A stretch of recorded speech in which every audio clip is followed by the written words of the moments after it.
Blog Talk Radio. Welcome to Conservative is Cool Talk Radio. This is your host, Wayne Bradley. Thank you for joining me today. We got a special show today. We got Princella Smith, who's a former as a speaker with the American Solutions. She served as a communications director on Capitol Hill and is an advocate for several of today's pressing issues as the national spokesperson for American Solutions, an organization founded by the former Speaker of the House, Newt Gingrich. She will be my first guest today, and I'm waiting for her to call into the show. I want to thank everybody that's listening in today. We're going to consider this is like American Solutions Day. We're going to have Princella Smith, and also a previous interview I did with Rick Tyler, another spokesperson for Newt Gingrich. So this is going to be a good day to listen in. I'll get some insight on the political happenings going on in D.C. Princella Smith is an unbelievable story about a young lady who's she ran for Congress in Arkansas in the 1st District this year. So I'm really looking forward to talking to her and getting some ideas on about her campaign and what motivated her to do that. So we're just waiting for her to call in. I'm really, like I said, looking forward to that interview. The call-in number today is 347-996-3175. Again, the call-in number is 347-996-3175. So thank you for everyone that's listening in today. I'll be also live in the chat room, so we can also do a live chat. So feel free to go to the chat room if you're listening in and leave any comments you want. Thanks again for listening in. There's been a lot of stuff going on in America this week, and we're doing talking a lot more about the mosque that's being built near Ground Zero in New York. And me personally, my feelings are that it shows tremendously bad taste for them to want to build this mosque there. Now it's not exactly on the Ground Zero site, but it's close enough, again, to where the family members and the victims' families are seriously offended by that. The president came out last Friday and said that he almost sounded like he was in favor of them building the mosque, and then he had to kind of retread on his statement a little bit the next day. But again, it kind of speaks towards the flip-flop leadership of our president, and in terms of what he believes is the right thing for America. Now, you have a lot of people that have complained about this and said, how could you want to build a mosque in an area that's so close to 9/11? And their response is they're doing this to make us have more tolerance for and understanding of the Muslim religion. When in fact that is not tolerance is not a big part of the Muslim religion. Again, I have Muslim friends. I'm in Detroit. I am in an area where, again, that predominantly have an area in Dearborn that is the Arab American capital of America, and we don't have a lot of the problems. We peacefully, everyone works together here. I mean, if you live in Detroit, the fact is you probably can't go without doing business without dealing with someone with a Middle Eastern background on a daily basis. So it's not a problem having an issue with Muslims in general. It's a problem with it that it's better places that you could put that mosque where it wouldn't offend people. You could put it in closer to the community that the Muslims who practice their faith and need a worship center. It would be usually they typically put it in their communities. So for it to be in Manhattan near the 9/11 site, again, I think shows terrible taste. If you're listening in and you agree or if you disagree, feel free to call in and let me know your opinion. 347-996-3175. Again, we're waiting for Princella to join us on the show, so I'll be giving her a call real quickly to see if we can get her on.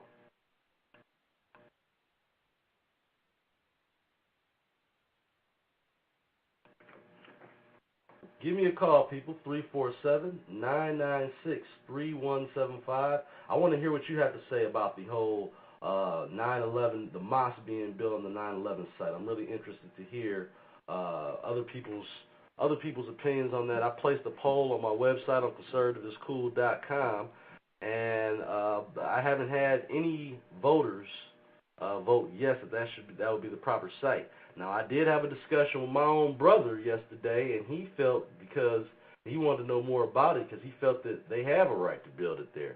Now, constitutionally, they do have a right to build right there. It's a question of common sense, and is that the best place to build that mosque?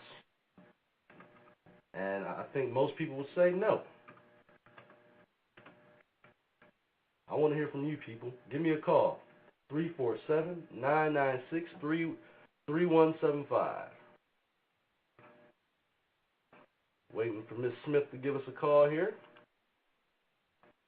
And before she even gets on the air, again, I found a new role model for my young girls, for my daughters. I think too often, more than not, they're very impressed by the stuff they see on TV. Rappers and singers and things like that. But people like Princella, those should be the role models that our young children. I know for me personally, I have two daughters.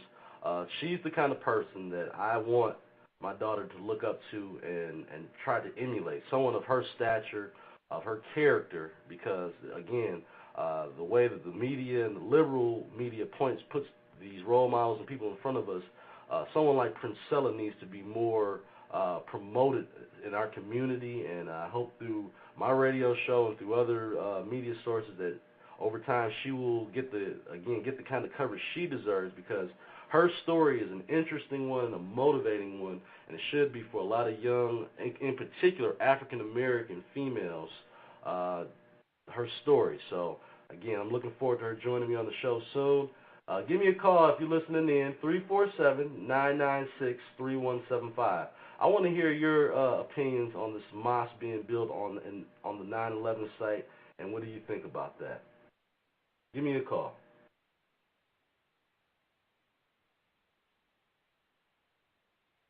You can also, again, you can join me in the chat room.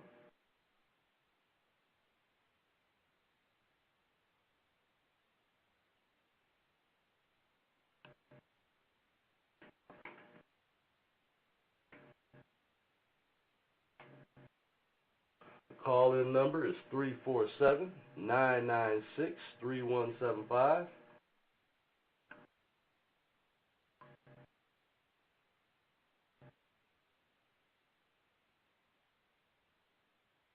right. And we'll also, after we have Princella on the show, and we might end up having to rearrange the interviews here, I'll have also an interview with Rick Tyler, who is a contributor to Newt Gingrich's most recent book, and also his spokesperson. So again, we're having American Solutions Day today. We're going to talk to two of the great leaders in American Solutions, Princella Smith and also Rick Tyler. So right now, again, I'm waiting on Princella to call in, and we'll hopefully have her on the air very shortly to talk more about her past campaign and what she's got planned for the future. So I'm looking forward to that interview. Again, people, if you're listening in and we want to talk a little bit about the current situation with this mosque and how you think the president is handling the situation, give us a call, 347-996-3175. I would like to hear exactly how you feel about that situation.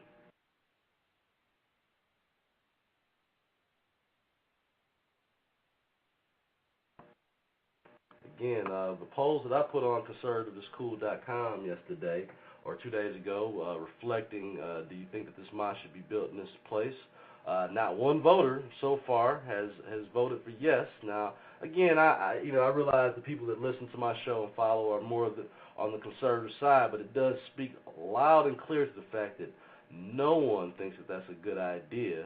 Again, I understand the constitutional rights and that sort of thing, but I compare that kind of thing to, I don't know, the KKK wanting to build a museum in the location that Martin Luther King was assassinated. I mean, that's how silly that would be. So I'm going to go ahead and take this call here. Caller, are you on the air?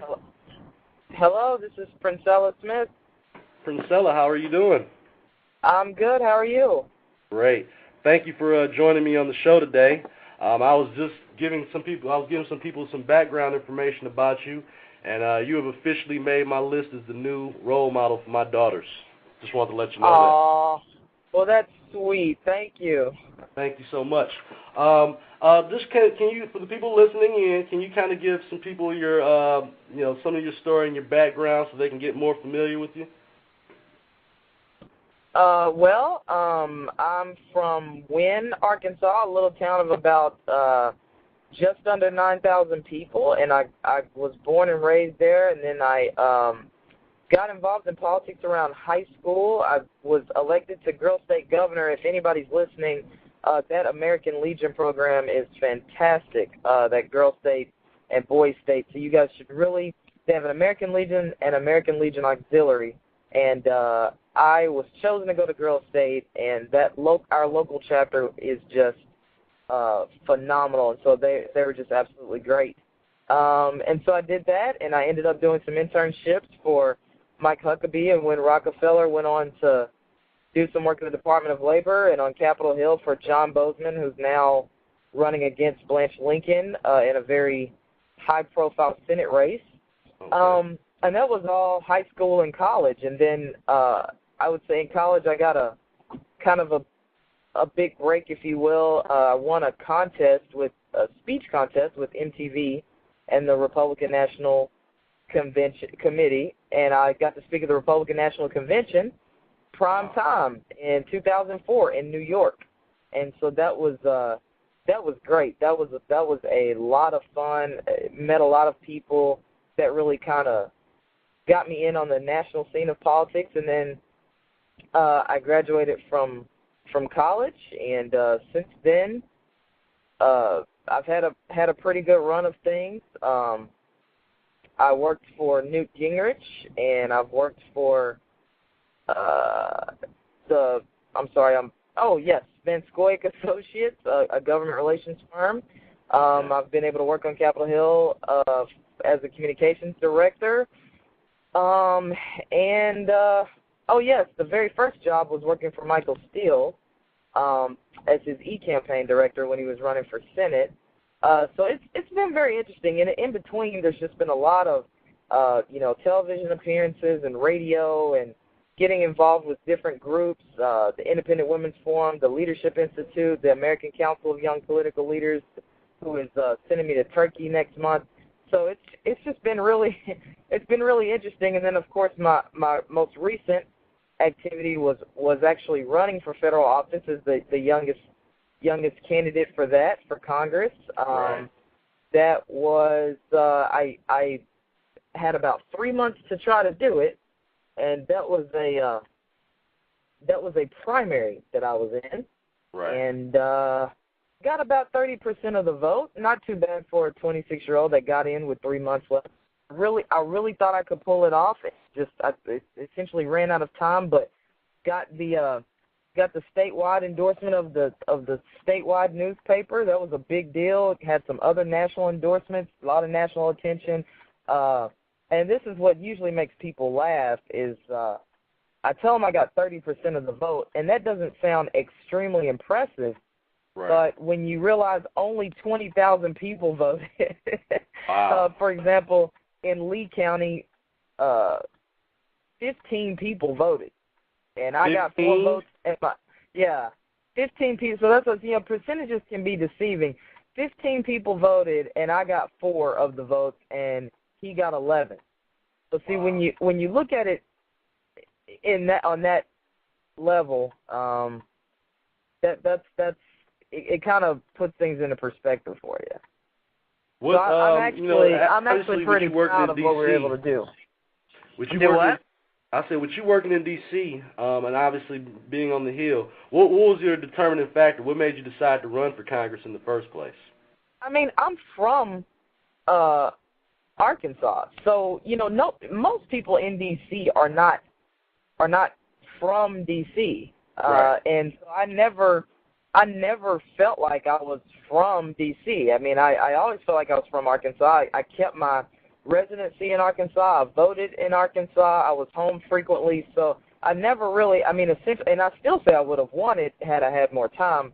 The district I ran in was very rural, and so when it's like that, you kind of need time. You need time to first of all get people adjusted to the fact that you're even running. Right. And then you need people need time to adjust to your message, and they need time to see you, and that really you need money and resources, and we raised a decent amount of money, but when you get in with 3 months, you're spending it almost as fast as you're raising it. So right. that's, a lot of things you learn a lot of things by actually just getting out there and running for office. You just learn a lot by doing, and so I'm very glad I did it. I'm very glad. What were the most positive experiences of that campaign, and obviously what were some of the more negative experiences of the campaign? I mean, honestly, the positive experiences was just getting out there and talking to people and actually doing the act of campaigning. I mean, you're just trying to get out there in front of as many people as you can and trying to get your message out and listening as well to what people think. I mean, it's remarkable to hear what people actually think about what's going on. And so that was very enlightening. Usually when you campaign, you become more sensitive to people. You become, hopefully, if you learn anything, you increase your listening skills, which is something, that I think all of us can probably improve upon. And so I think that was the highlight. It wasn't even, and I think the highlight even came, as much as I hate to lose, after I lost, because I was shocked at how many people were just so impressed that I even threw my hat in the ring at age 26, and how many young people thought, wow, you're really brave, because to me it was nothing. I wanted to do it, so I did it. Right. And I thought I could make a difference. It's my generation that's paying off this deficit, and so because of that, I thought, well, someone from my generation should be the one taking up for my generation. And so that's what I did. I mean, not to be so morbid, but all these people who are in Congress right now, a whole bunch of them, they're going to be dead and gone while we're still here putting up with this, paying that debt. So it was really after I lost that I really saw just how many people across the country, were paying attention to this and were impressed. And so I feel really blessed to have been able to do it. Do you anticipate Sorry, go ahead. I'm sorry, I was going to say, do you anticipate running again? Oh, sure, yeah. I mean, that doesn't mean I'll do it the next term, but, I mean, yeah, I definitely think I will try it again. And, again, another good thing about having this experience is you learn what your weaknesses are as well, and you learn what perception is reality, which, we all kind of knew that anyway, but it becomes ingrained in you that perception is reality. So, I'm taking this time now to do some things, self-improvement. I mean, that's everything from getting some higher levels of education to sharpening and honing skills, building networks, enhancing other organizations that are trying to get people out to vote. So it's all been good. I mean, I really, I'm one of these people that thinks, if God has something for you, it's going to be for you at the time that he has it for you. So this just wasn't the time, but I certainly think one day I will be elected to office. Excellent. Did it occur to you while you were running that you would have been the first black Republican congresswoman? You know what? Did you ever think about that historical significance? It occurred as I was running. I didn't even think, when I got in, I wasn't even thinking about it. There were other people who were going, oh my gosh, this is such a big deal, and CNN was on top of it. I mean, they did a whole profile piece that's still on my website, PrincellaSmith.com. I mean, it got to be such a kind of a big deal, and to be honest with you, I really was not thinking about it till it got brought up, and I thought, well, we really have not elected an African-American female congresswoman in the Republican Party. And that's, I actually think that's a shame, but that wasn't while I was running. But we do need to remedy that real fast. Look, I will say this for everybody listening. I don't play the race card. I haven't played the race card. I won't play the race card. But here's the deal. If the Republican Party wants to debunk the notion that we are a bunch of old racist white males and that we don't know how to move forward with the country. We need to elect people that will prove that to the contrary. For example, J.C. Watts, I think, kind of says this best. He's a minister, and he enjoys having, all different types of people at his church. And someone one day asked him, well, why do you enjoy that? Why don't you just want to be with your own kind? And he said, because, I want a church that looks like heaven. When we get to heaven, there's going to be a plethora of different kinds of people there. And he said, I want a church that looks like heaven. And I kind of say that about my party. I want to be a member of a party that looks like America. Right. America isn't just older white males.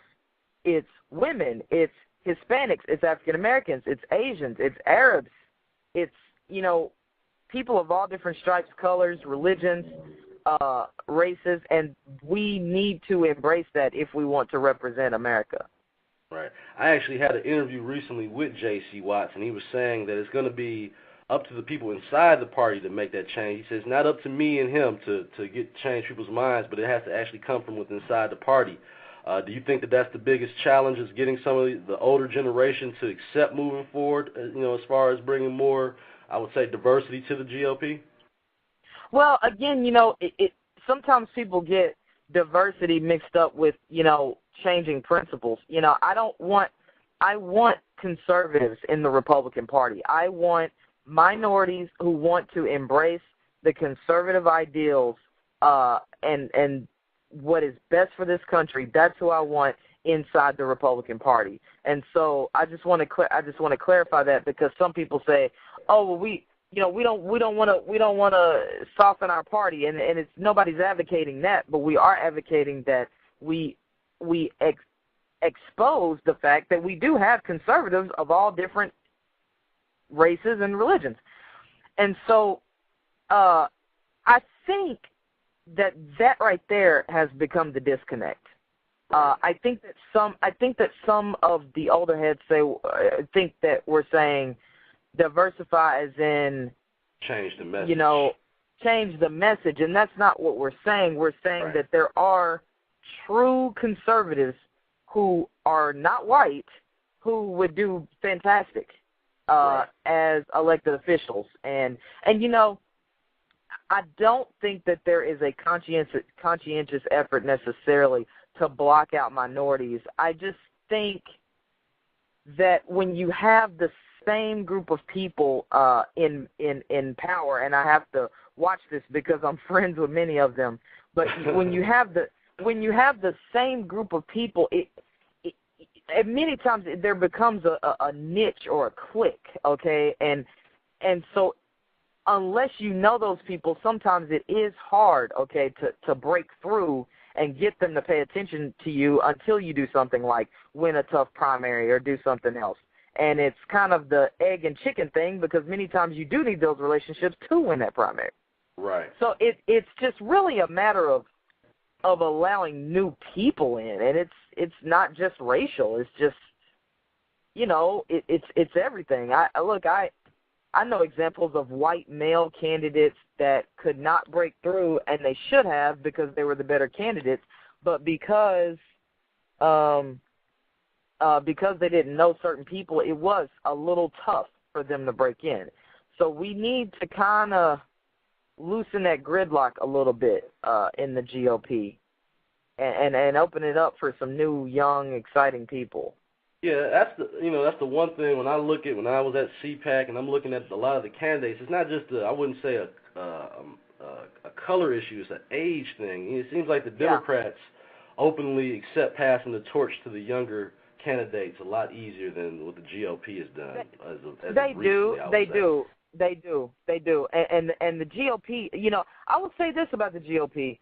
There are plenty of the old heads who love to mentor the new heads, but it's like they just, as far as making them candidates, they are slower moving. They are slower moving on that. They are. And I tell you, nothing annoys me more than to hear the phrase, well, it's so-and-so's turn, or, well, so-and-so was in the race first, and so that means that, they earned it. No, it doesn't. Right. Because if somebody else came in, that's essentially how McCain ended up running for Yes. president. It was that he had earned that it was his time. And Yeah. that kind of, like, to me, like I said, sometimes you have other candidates that might have been better candidates, but we have that pecking order in the GOP. Well, I can tell you right now there were at least, to me in my mind, 2 or 3 other candidates that could have been better than John McCain, and that's no disrespect to Senator McCain. I think he's a fine human being, but it was quite obvious that we had other options, and people wanted to go with that comfort level and who they know and who they knew and all that, and so it we ended up with a candidate that, in my opinion, he wasn't the best. Right. What do you? How would you describe? And I've talked to a few people about this, the Obama effect, as far as black conservatives now actually having being more apparent to people. That do you put some of that on the Obama effect? That actually now you have candidates like yourself, Alan West, that actually made it more prominent now to be a black conservative. Do you put any of that on the Obama effect? Well, obviously having, if 90% of a population votes in a particular party, and then all of a sudden you see a surge of that population move over to the other party, I mean, that's news. Reporters like to talk about that. So to a degree, yes, but one thing that's kind of annoyed me is that people said, "Oh, Obama did it, so now it's open up for black Republicans." Well, I mean, there have always been plenty of black Republicans that have tried to run, for office, and a lot of them that are running right now, I know them. I happen to be friends with them. They have kind of been setting this up for a while. Okay. So I mean, usually when you get ready to run for office, you kind of set it up, you lay the groundwork, and then you jump in. And so, yeah, it's yes and no. I think that's been overhyped just a little bit. Okay. Just a little bit. I was looking at your bio. You began public speaking at 4 years old. Yep, 4 years old. I went to a preschool. We were taught how to do speeches, and it was good for me. My actually ran that school, and we all came out of that preschool on a very accelerated reading and math level. She taught us scriptures. She taught us speeches. One of the speeches we learned was the "I Have a Dream" speech by Dr. King. We learned quotes from Ralph Waldo Emerson, Henry David Thoreau, and so at these graduations, we would give speeches, valedictorian and salutatorian speeches, and I gave a valedictorian speech at age 4. Wow. And it was called "What is Education?" And so, in the small community where I grew up, and with my dad being a minister and everything, we started racking up more speaking engagements. People started asking me, "Come here, come there, come talk on my church program, come talk, come do this, come do that." And so I was speaking. Wow. And how involved were your parents in obviously getting you involved? And they were involved in speaking. How involved were they getting you into politics? I mean, not.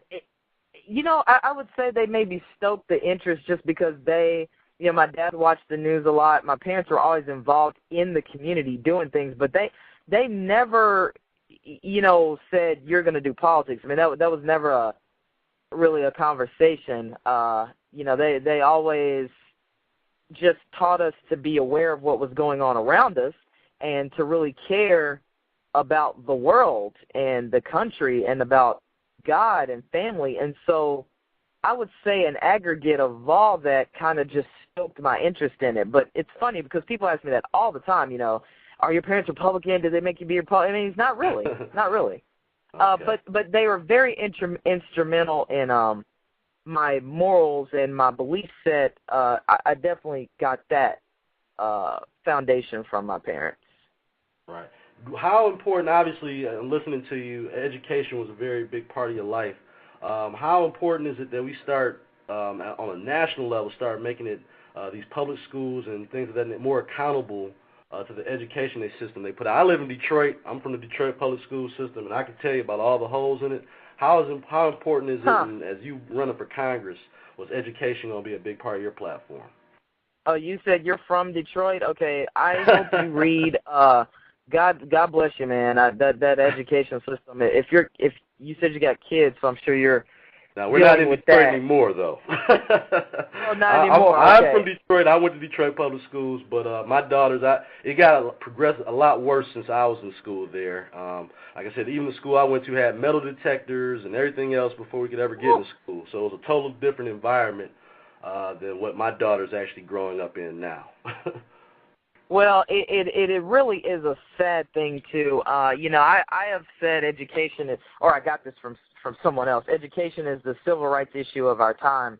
Right. It really is, and I've told Republicans if we would concentrate on that issue, that is probably the one issue we could really win over some minorities with is education. Because frankly, if you look at a lot of these minority, like these African-American congressmen and stuff like that, they agree more with the Republican platform of education than with the Democrats because they're so sick of, money being chugged down the throats of these horrendous schools that aren't doing anything with it. Right. My dad was on the school board for years. He was vice president, and my mother, when I was growing up, she was a teacher, and now she's a vice principal at the high school, and they both understand the waste of money that goes into some of these schools. If you don't have a good administration there, if you don't have a community that cares and invests in those children and invests in that school, you can put all the money you want to in a system, it's not going to make a difference. Where I was fortunate to grow up in, I told you, Wynne, Arkansas, we have a great public school system, but I got to tell you, it's part of that is because the community cares so much about the school. Right. When it's time to pick a superintendent, that is a well-thought-out process. We have good teachers. It's not perfect, but I would love for my kids to grow up in a school system like the Wynne school system was. And, that's you ask me how important it is. My parents put the concept of college in my head when I was in preschool. And Right. so I knew I wasn't just, I'm just going to school because I'm supposed to, because I'm a kid and my parents told me. No. They said, look, you want to do this so that you can make good grades, so that you can get in advanced classes, so that you can go to college, so that you can get scholarships. It was a very futuristic way of thinking. So because I knew where I was going, okay, I knew what to do to get there. I had kind of a plan.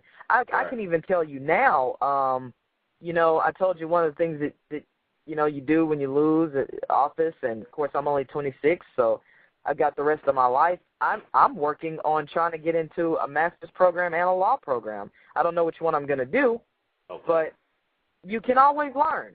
I say it doesn't matter how old you are, you can always learn.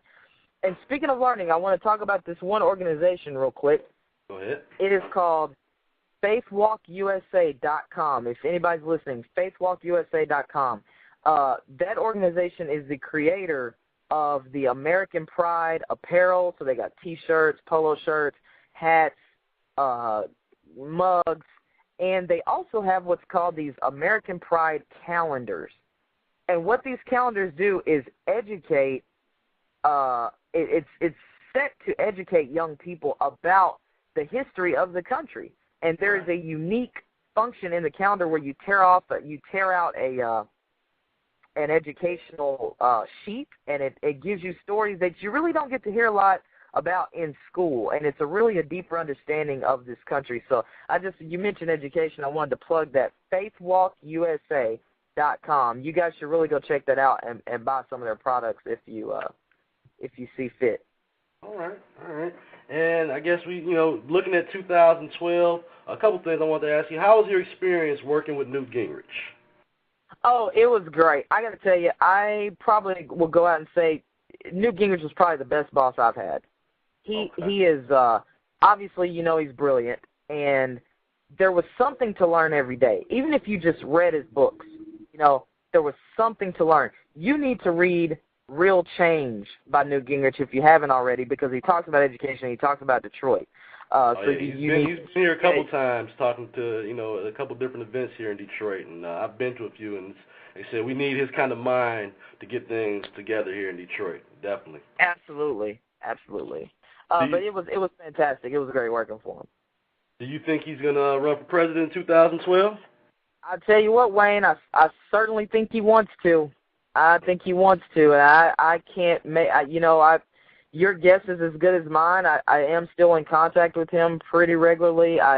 He has not said definitively either way, but he has publicly said that he is looking at it, and that he early 2011, somewhere around February or March, he will probably make a final decision. So he has said all those things publicly, and I know he's certainly seriously weighing it.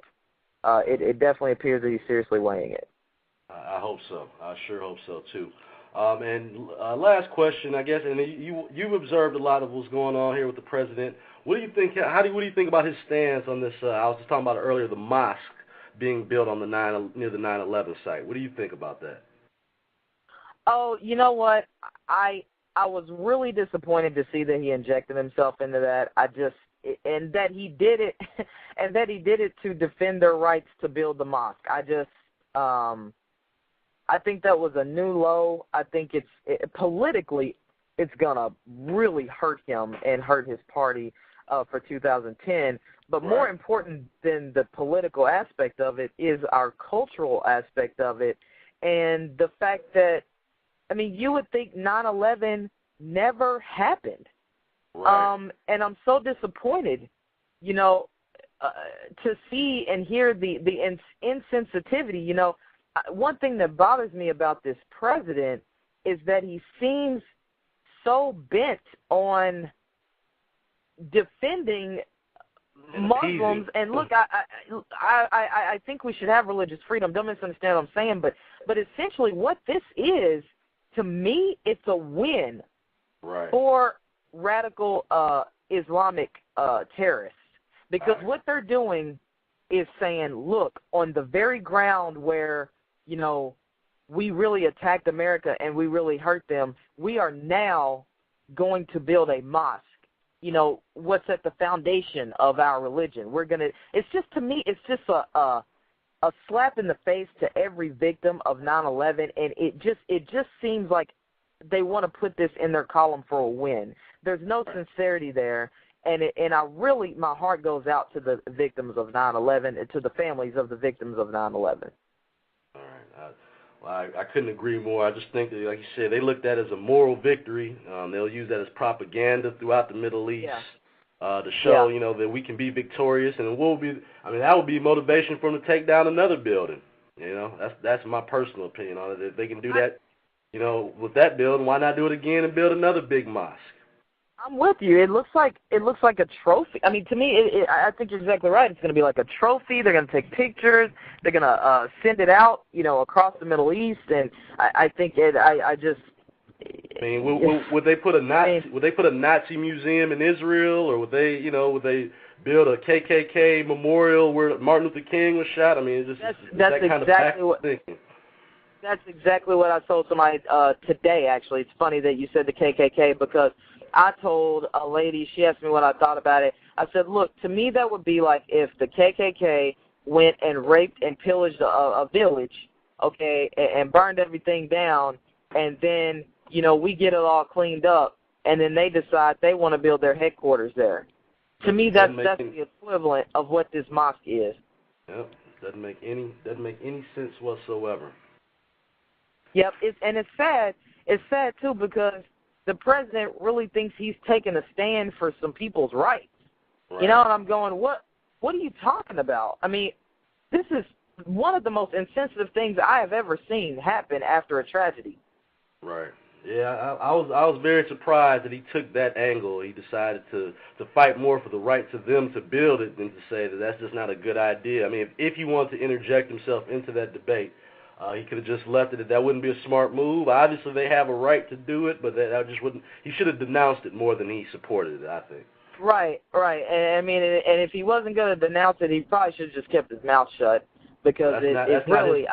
We know that's not his thing. You know, from beer summits to everything else, he doesn't know how to just stay out of things that aren't his business.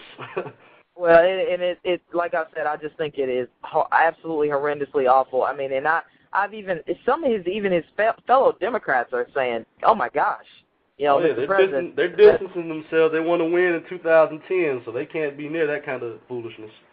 But you know what? They can't. But you know what? I actually think though that they think that was a bad idea.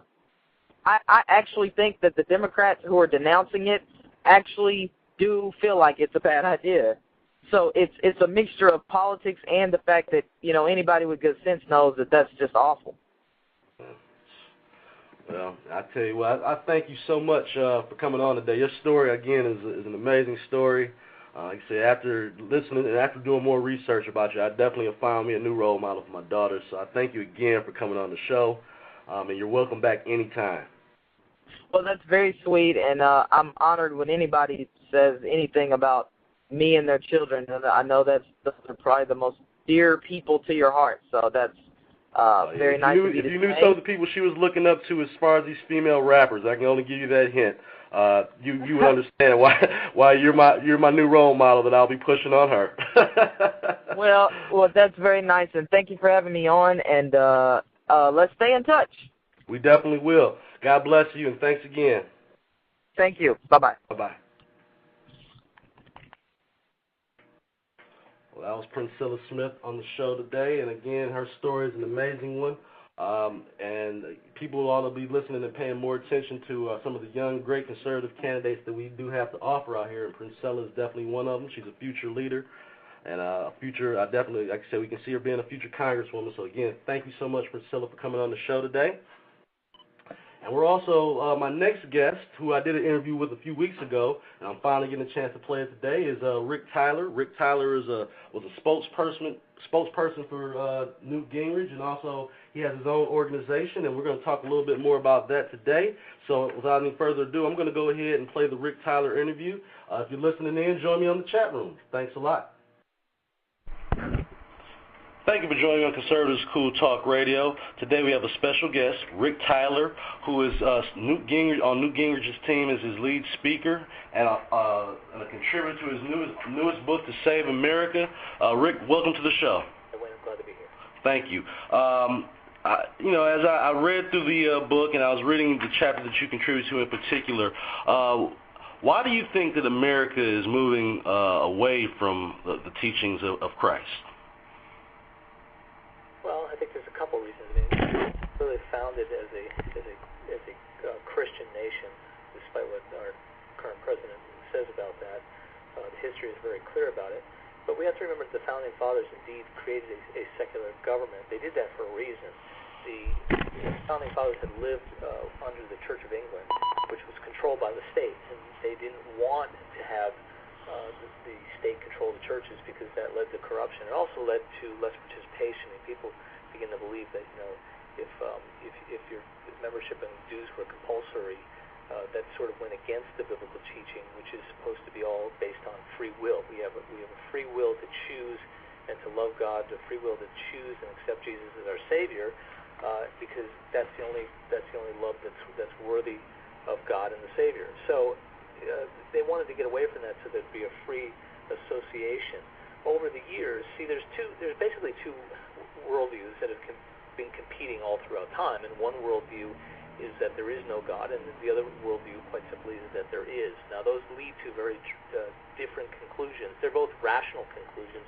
I'm not trying to say that people who don't believe in God don't act rationally, but if there is no God, then that leads to a set of behaviors and a set of conclusions that we have to make Earth, the utopia on Earth, and the left has gone about setting about doing that. That's why they want to have nationalized health care. That's why they want to take care of people from cradle to grave, and that's why they basically held the attitude that people aren't competent enough to take care of themselves.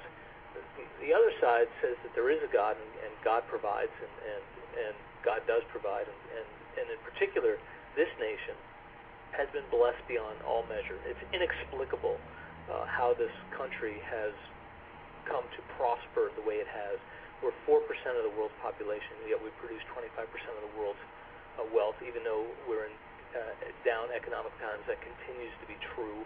The state of Louisiana produces more wealth than all of Indonesia. The state of Oklahoma produces more wealth than the 91 people of the Philippines. And the state of New Jersey produces more wealth than the resource-rich country of Russia. Right. That's the scale of it, and it's hard for me to explain beyond God's blessing why it is that we are so enormously blessed. Well, for the people listening, could you, and I appreciate that view, could you tell people a little bit more about yourself? Tell them about the organization, the Renewing America Leadership, and also, more of your background, because I think it's a very interesting background. Well, my background actually comes from, it originated in hospitality. I worked in the hotels and restaurant business for a long time. One of the benefits of that was you becoming a very good judge of people and a very good judge of character, because as you work in the hospitality industry, you're always trying to assess the needs of your guests and to make them happy so that they will return. That's a customer service-oriented view that most politicians have not learned. So right. I became very active in the political world, and I began working with Speaker Newt Gingrich over 11 years ago. I now serve as his spokesperson. He asked me a couple years ago, because I have such an interest in faith-based initiatives and how they affect the culture, because I believe that political change actually comes as a result of cultural change, and I think the best way to get cultural change is you get spiritual change. Spiritual right. change, the ultimate result of that, you get cataclysmic political change. The problem today is we have a lot of spiritual people who are actually engaged in politics, but they're acting in a political way, so they'll always get marginal political results, and what we really need to do is figure out how to act spiritually so we can get cataclysmic political change. So Speaker Gingrich asked me a couple years ago to work in an area I had interest in, which was in the faith-based communities, the parachurches and the churches and people of faith. And it's a very interesting area to work in, and there's the potential of enormous good that comes out of that. Now, some people will get nervous about the faith-based groups because they have this idea that the faith-based groups and the Christians in particular would like to impose some sort of theocracy on the United States, which is, again, it's utterly untrue. The Founding Fathers rejected the idea of a theocracy. They rejected the idea of state-run churches, in fact, or national state-run churches. They actually allowed state-run churches, which were in the colonies for years after the Declaration of Independence and the Constitution was signed. But so what it comes down to in the sense of political activism, see, Renewing American Leadership, which is the group we've created as a C3, we work really at the intersection of faith, freedom, and free enterprise. Okay. With faith, it's really freedom through faith, which is actually a term Mrs. Gingrich coined. It's freedom through faith, because Christianity's gift to America actually was freedom. And you cannot experience true liberty because only God gives you true liberty, which is in the Declaration of Independence, is what Jefferson wrote. He said, we are endowed by our Creator with certain inalienable rights, among which, not all of them, but among which were life, liberty, and the pursuit of happiness. Now, Jefferson listed them in that order for a particular reason. Life, then liberty, because liberty is of not much use to people who don't have life. Right. And you cannot pursue happiness without liberty, and it was the government's job to protect those first, life, liberty, and pursuit of happiness, because those were inalienable rights given by God. Now, why was that the most radical statement in all of human history in terms of the way people govern themselves? It was because the former model was always that power came from God and went to the king or went to the church, and the church would distribute out, power from there. And Jefferson and the Founding Fathers said, no, power comes from God, it goes to the individual, and then we loan power to the state. That is why in 2010 we'll have an election, and then my current prediction is that we'll have a cataclysmic type of election, and you'll see power shift, most likely in the House from Democrat to Republican, and in the Senate possibly from Democrat to Republican. But that's only because the power resides in the people. It does not reside in the Congress. That's the way our system was set up, and we were the first government in all of human history that actually acknowledged that power comes from God to the person, and the person loans power to the state. Do you think that plays a large part in why, in particular in the Middle East, that's why they have such a disdain for America? Because we are proud of our faith here as a country, and they, again, they don't want that in their areas and their land. There are many reasons why America is disdained throughout the world, and I would say the number one reason is jealousy. As I mentioned earlier, we are 4% of the world's population. We produce 25% of the world's wealth. If a leader or a dictator of a country or in the Middle East, because there are no democracies in the Middle East, really, except for Turkey and our friends in Israel, but all the rest are essentially oligarchies and dictatorships. Dictatorships doesn't actually exist in the purest form because we've never had a system where one person actually leads. It's always a group of person with a front person. That was true with Hitler. That was true with Mussolini. That was true with Emperor Hirohito.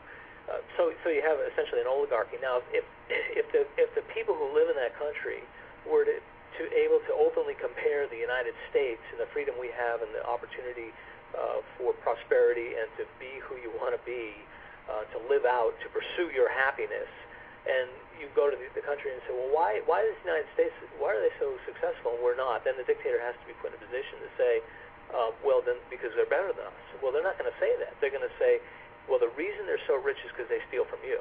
And because if there's an open comparison between the Sudan, perhaps, or an open comparison in Iran with leader Ahmadinejad, then he has to blame the West for the plight of their people in their country. He has to say it is the corruption of the United States that steals from you that makes them rich. Of course, that's a one-pie economic theory that goes back to Keynesian, which is what the left believes. Now, most of America believes in the politics or the economics of Hayek, which is wealth is actually created. Well, how is wealth created? Well, if you buy a piece of property that costs you, $50,000, and you build a $100,000 house on it, now you have something that's worth $150,000, right? No. In the open market, that house could be worth anywhere from $250,000 to millions of dollars, depending on what the market demands. Now, let's suppose you don't have insurance on that house, and that house burns to the ground. Well, now you're back to the $50,000 that it was worth. You had a house, let's say it was worth in the market $1 million. It burned to the ground, you didn't have insurance on it, now it's back to worth $50,000. And so that's how wealth is created. It's created by providing a service or manufacturing a product that other people put value on and that they want. The rest of the world sort of rejects that, by and large, except for except Hong Kong, of course, has embraced it.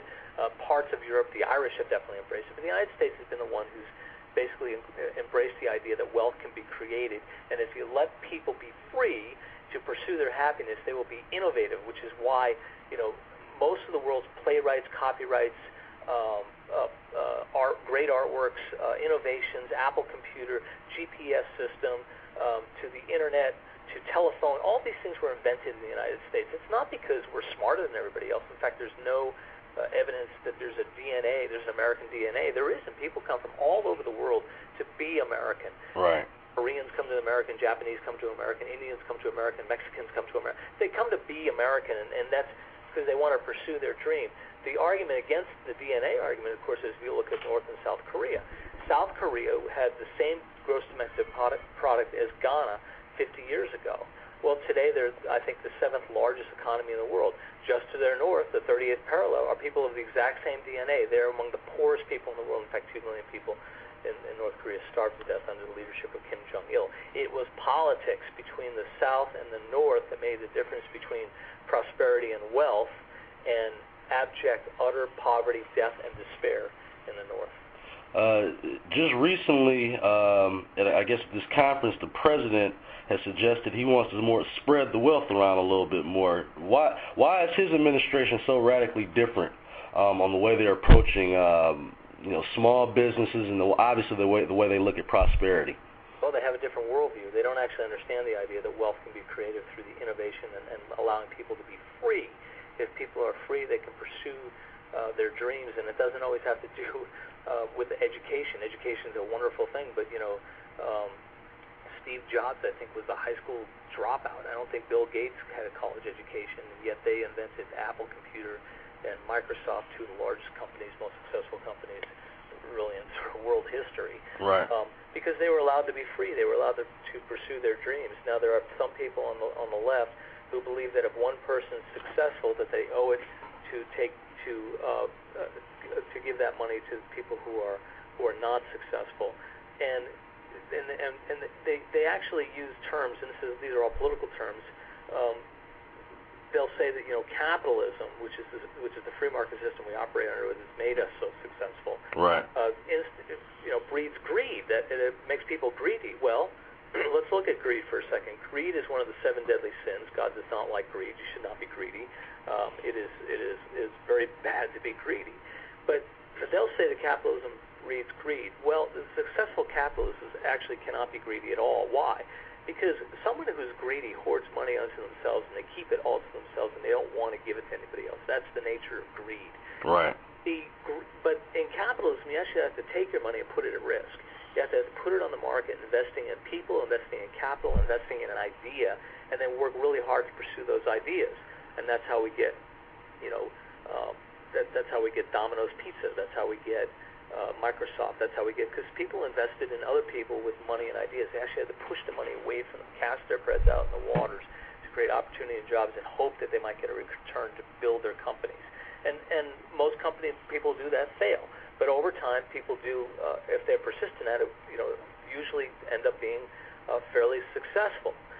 So you cannot be greedy and be a capitalist. The other thing they like to say is that capitalists are selfish. I mean, that they only think of themselves. Well, I don't know any successful entrepreneur who's selfish, because entrepreneurs actually have to put the needs and wants of their customers. That is, they have to think about others first before they can be successful. You cannot be thinking about yourself in the marketplace and understand how to service customers. You have to be thinking of others to service them first, and that's how capitalism is successful. Yet I don't hear people, who are conservative or fiscally conservative, who actually understand these concepts, that you can't be selfish as a capitalist, and you can't be greedy as a capitalist. Now, Ayn Rand, who, by the way, is an atheist, who talked about selfishness in the marketplace, and that's what made it successful. I don't agree with Ayn Rand. I think Ayn Rand was not right on this point. I agree with Adam Smith, who actually wrote The Wealth of Nations. Okay. But before that, he wrote The Theory of Moral Sentiments.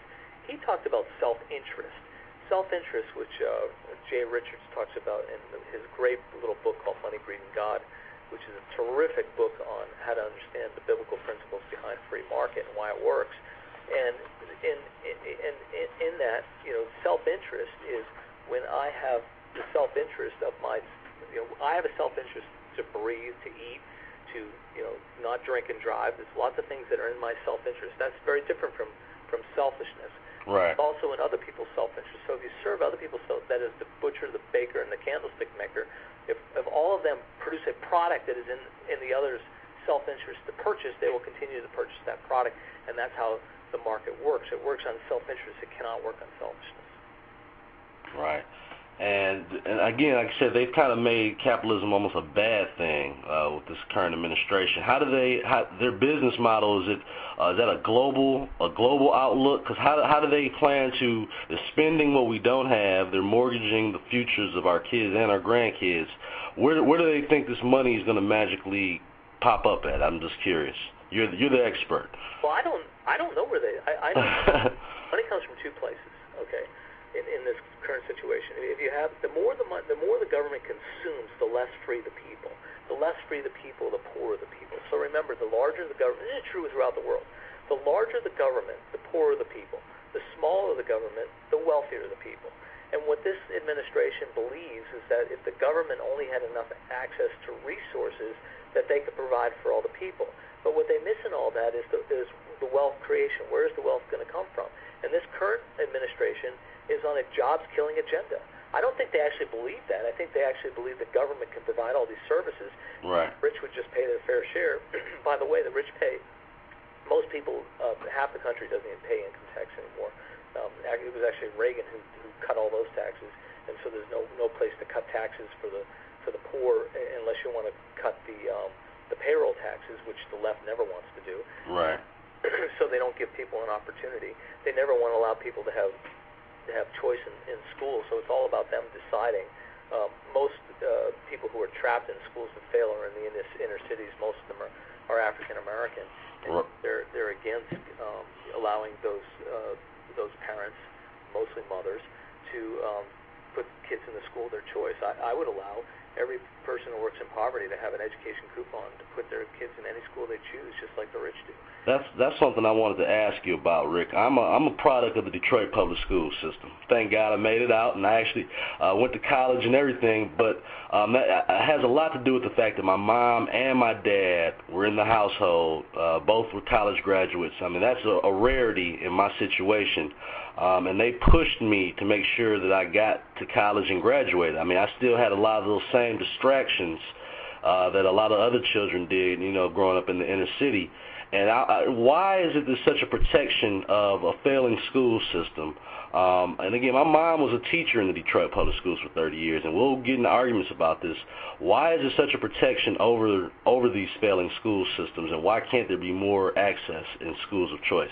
Well, because the public school systems are run by the unions, and the union's job is to have more money to hire more union members who pay more union dues to elect more Democrats, or more people of the left, to get elected to create more union jobs, more government jobs, and that cycle just goes on forever. The problem that we were just previously discussing is that the government has no downward cost pressures. In other words, in healthcare, the reason healthcare has failed is because it's neither a private sector system nor is it fully a government system, and a fully government system has no incentives for downward cost pressures. So when they say the schools are failing and there's a monopoly, tough luck. Go to school and shut up and show up on time.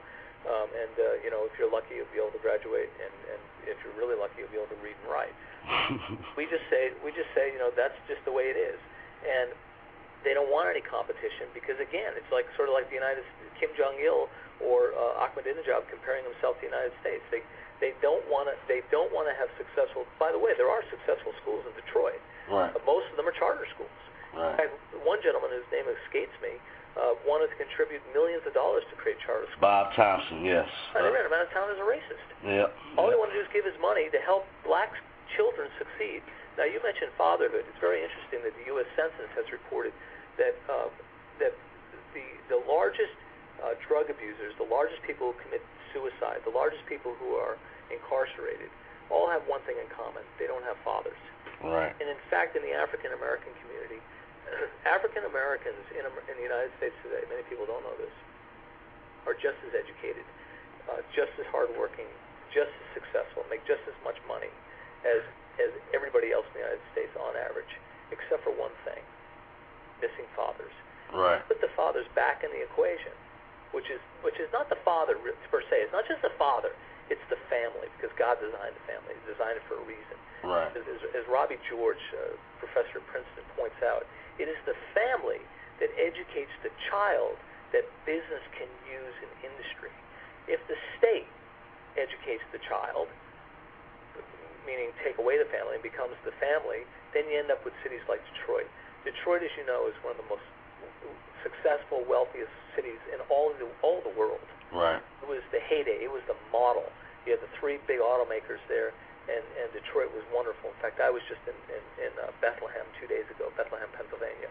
And Bethlehem, Pennsylvania was another model of success. It was where wealth and industry, where the steel mills and the workers, were working and had wealth and money. And today, Bethlehem is, parts of Bethlehem look like a war zone. And Detroit looks like,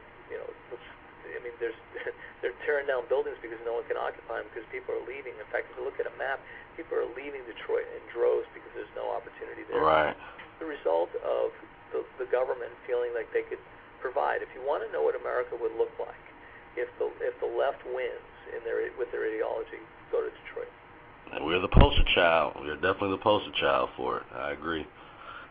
And another issue, and again, in the Detroit area and through a lot of African American communities, is the prominence of abortion clinics and almost how that's been pushed as another option in the community for birth control. That's how I feel at this point. How that's affected the culture of the African American community. Well, when the government takes away the father's primary role as the breadwinner and removes his responsibility and says, don't marry the mother, don't live with the mother, or don't have anything to do with your children, and we'll take care of them and put them on a welfare check and give them housing. then, like any male, let's be honest, most males having no responsibility will ultimately get into trouble. Yes, that's true. And there are too many temptations to get in trouble. By the way, entrepreneurism is alive and well in Detroit. It's just none of the activities are legal. I was about to say, yeah. Yes, indeed. It's not, not legal activities. I agree. As if they don't possess the entrepreneurial spirit. They just are using that entrepreneurial spirit to in gangs and drugs and prostitution and things that are illegal. If we could have people take that same entrepreneurial spirit, work in a legal system, then you see prosperity. But the government has taken away the African American male's role as the breadwinner, taken away his responsibility. And when you do that to a human being, they become somewhat less of a human being. They act in ways that are somewhat less worthy of being human. And it is a national disgrace that most of the incarcerated Americans today are African Americans. Right. We have utterly failed. And by the way, our prison systems are also, not all of them, but by and large, most of them are a disgrace. We put we put people in jail only to be inducted into gangs in the jails that are being run by them. You got drug rings run by jails. You have gangs going on in jails. I mean, it is just insidious. It is offensive to me that if you can control someone's 100% time and behavior, that they don't come out of there better than when they left. And the only places that people are coming out better is where the churches have got involved with Chuck Colson and prison ministries, because their recidivism rate is very low, and the recidivism rate of the state-run prison systems are appallingly high. That is, they end up going back to prison because they don't have the life skills when they get out. They don't have a trade. They don't know how to read in many cases, and they've just expanded their opportunities to commit crime as opposed to the opposite. I mean, it's just a national disgrace. It's very refreshing as I talk to a lot of people in politics, and I usually don't get to hear this word mentioned so many times, God. When were you introduced to Christianity, Rick? I was saved in the 4th grade by another 4th grader. I didn't have any knowledge then, but I knew what I was in. It was all going to work out for me. But really, I was a latecomer to my faith. I always believed in God, but I didn't have any knowledge about God. Okay. And it was really after my daughter was born 14 years ago that my wife and I decided, we really need to go to a church, and we were going to church because that was, we just felt that was the thing to do. Right. Part of the thing that sparked me also was when we were married. There was always this idea that we'd get married by the justice of the peace, and I began to think about that very deeply. I mean, what is the point of the state acknowledging my marriage? I want God to acknowledge my marriage, and I actually had a plan to force him to do it.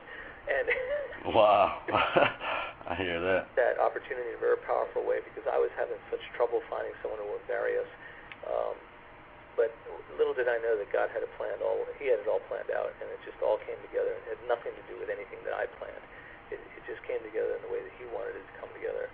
And then God began to really work in my life, and then I decided, God does speak to people. He speaks to people through the Word and through the Bible, and that if people learn to study their Bible and truly understand the Bible, and not just the little, the little things that people take out of context, really know God's Word, God's Word can have a really powerful effect in your life, and it puts everything in perspective. It gets you beyond these partisan politics of Republican versus Democrat or left versus right. It really gets you to think about, God and His plan, and so that's really how God has been shaping me. Like I said, it's been a very refreshing conversation. Could you give a little bit more information about the Renewing American Leadership? Like it says, committed to training men and women of character to take leadership roles in defending and renewing our American Judeo-Christian heritage. What do you do specifically to do that? And if someone wants to get involved, what can they do? Well, we work in 3 different areas: faith, freedom, and free enterprise, and we combine those things together. You can visit us at 2renewamerica.com. That's 2renewamerica.com. So the things we focus, first we want to educate people about our godly heritage. David Barton is on our board. He's with Wall Builders, and you can visit that at wallbuilders.com. He's the most influential and smartest person I know about godly heritage in America, and to realize that the Founding Fathers definitely had God in mind when they wrote the Declaration of Independence and how they formed our government. There was no question about this when someone wants to study it and look at it honestly. The second part is we want people, Christians, to be actively involved in their own government. That is, just because you're a Christian doesn't mean you shouldn't be actively involved. Now, some Christians have sort of taken this worldview or this eschatological view, that is the study of the end times, to say, God's going to come back and make it all right, but that defies the Great Commission. He says, go out and make disciples of all nations. Now, so why shouldn't Christians be just as much involved in the political world and the world of governing? Because all of our policies must go through the political process, so why shouldn't they be part of that process? So we try to encourage men and women of character, people of faith, to take leadership roles, to run for office, to help the right people to get elected, because we want people who have a biblical worldview to discern when they're making decisions about voting on particular pieces of legislation. That is not to use the government in a role for proselytizing. That's inappropriate. But to use people who have discernment with a Judeo-Christian worldview to be able to make good judgments about the way that we govern ourselves. And I'll give you a little statistic. In any given election, 30 to 45 million Christians, people of faith, sit out the election. That is, they don't vote. And if they, in fact, voted even to a small degree, even if they voted at 10%, if we had an increase of 5 million more Christians who weren't formally voting who vote, because half the evangelicals in America aren't registered to vote, and the half of the ones that are registered don't vote. And so they have a very powerful voice, but they don't use it. And if they did, they'd actually be able to shape the people who get in Congress. Now, what does that have to do with free enterprise? Well, I took the data from the Americans for Tax Reform and the National Taxpayers Union, and they rate the Congress, from 0 to 100. Ability to protect the taxpayer, and I bumped that up against the National Right to Life list, who rates Congress on social issues. And it turns out, this is because of worldview, that those who are most fiscally responsible and protect the taxpayer are also the most socially conscious people in America, in the Congress, right down the line. So if they get 100% rating from the National Right to Life, chances are they get 100% rating from the National Taxpayers Union and ATR and their issues. Now, they don't work together, right? Because people of a worldview, see, if there's no God, you're going to need a really big government. Therefore, you're going to have to tax people to pay for that really big government.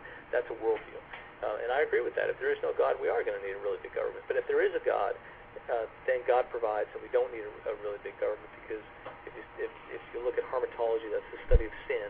People who, when people get into power and there's too much power consolidated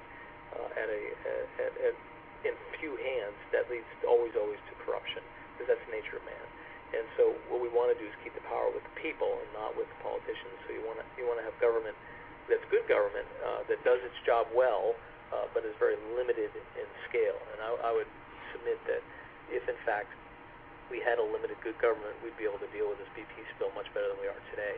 But it's because government tries to be all things to all people that it gets confused and it doesn't actually know what to do when the national crisis occurs.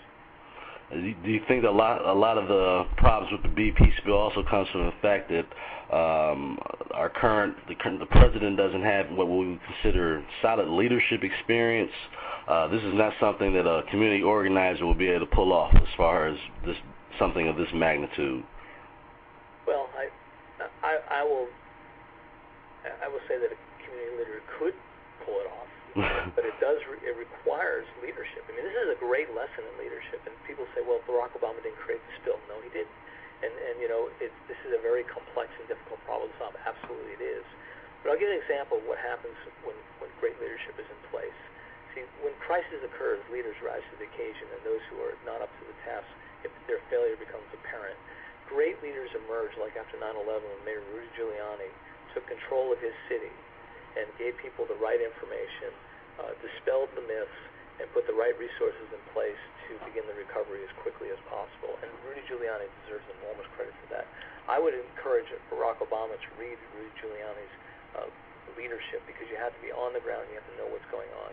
This president doesn't seem to understand that he's actually in charge of this, because this occurred in federal waters, and he's the only person to blow through the bureaucracy, because bureaucracies, remember, they always possess a CYA attitude, Right. No one's going to take a risk, and they're always going to stay within the confines of what they can do. No one's going to say, well, I'm going to move beyond this because it needs to be done.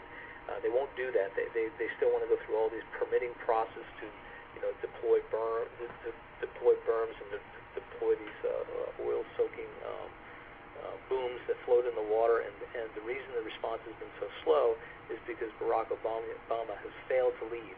He has delegated down the response to this, and he doesn't actually know how to handle it. He doesn't know what a great leader would do in this situation.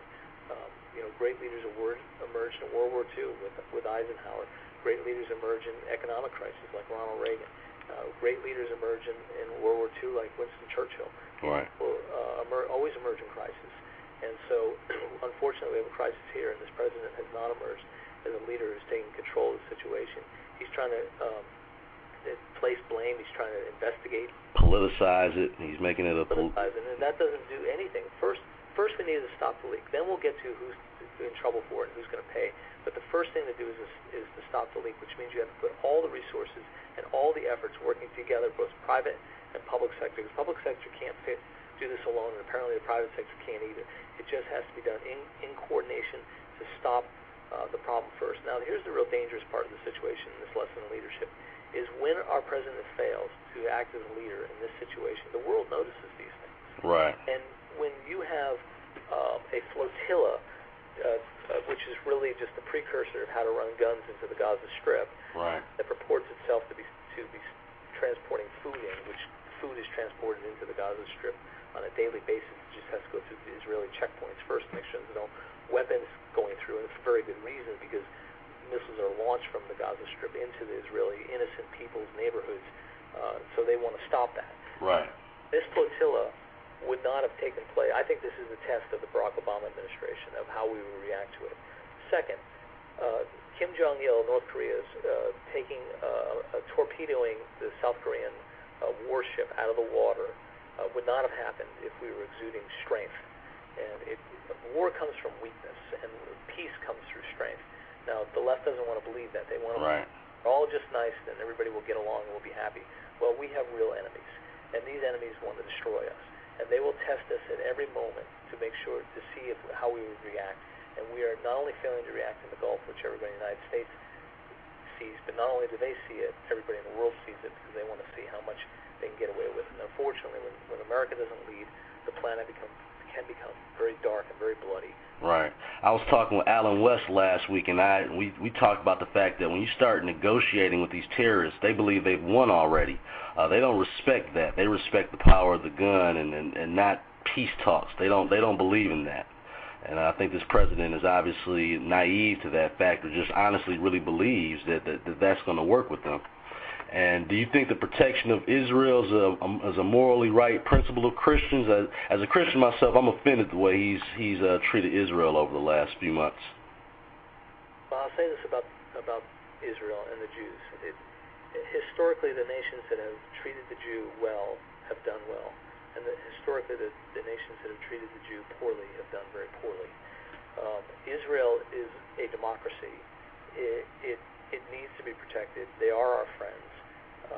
And it is, I think, a travesty that we would not continue to stand up for Israel and stand up for democracy in the Middle East. Excellent. Well, thank you, Rick. I really appreciate you coming on the show today. Could you give the listeners one more time the website address, so if they want to go on there and check it out and either contribute or become a member, they can?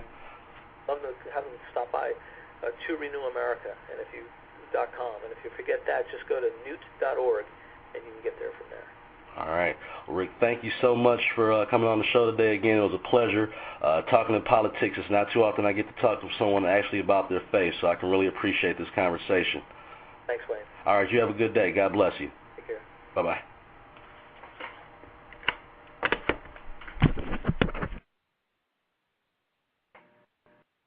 So that was my interview with Rick Tyler, again, spokesperson for Newt Gingrich. He's been his right-hand man for over 10 years.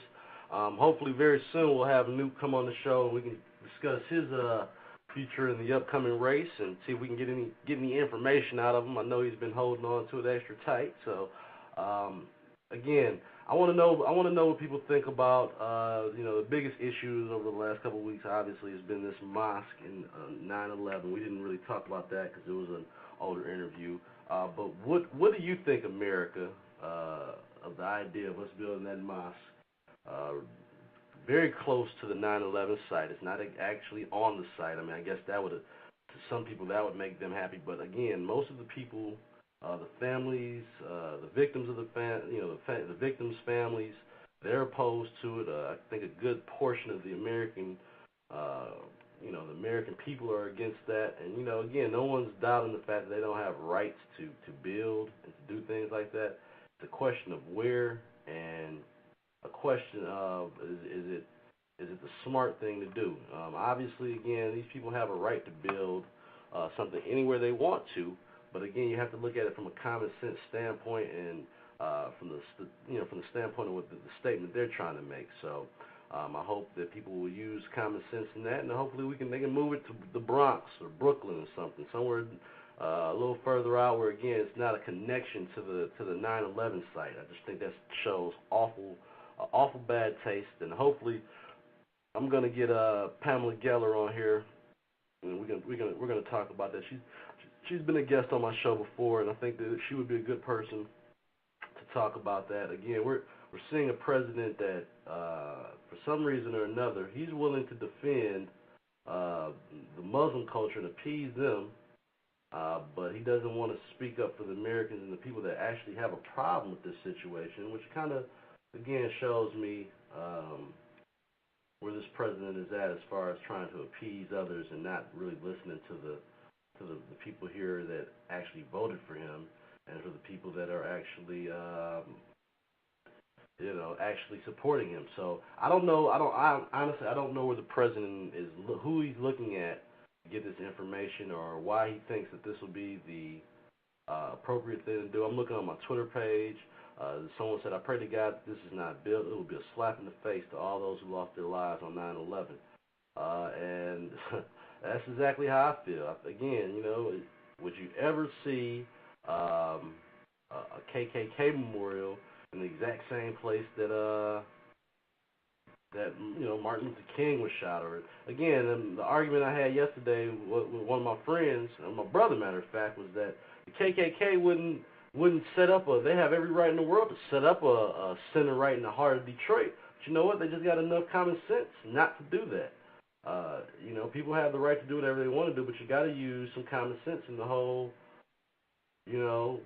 common sense situation. So I hope again that the president, I know that he didn't want to speak up on I don't know why he chose to interject himself on that situation, but I think if anything, he interjected himself on the wrong side of it, and he probably will pay, or some of his people, the Democrats, will pay a political price for that. So moving forward, like I said, just like more common sense with our decision making from our leadership.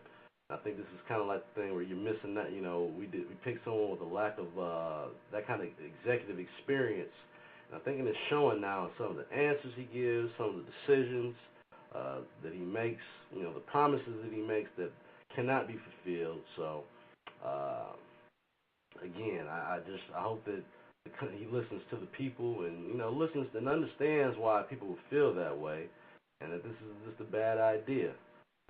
The call-in number is 347-996-3175.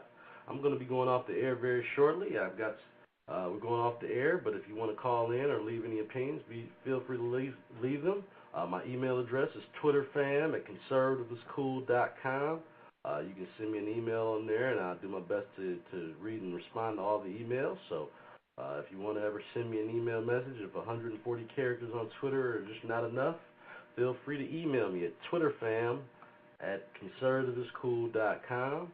If you haven't had a chance, go check out the website, conservativescool.com. It has all your weekly blogs. We have a poll right now dealing with the exact situation with the mosque built on the 9/11 site. So give me a call. The call-in number is 347-996-3175. Looking forward to another show. Hopefully, I can't. Right now we're booking some more guests, so I don't want to let any of the surprises out the hat. But we're working hard to try to continue to bring you the best in conservative voices. We're going to try to bring some Democrats on here, some liberals.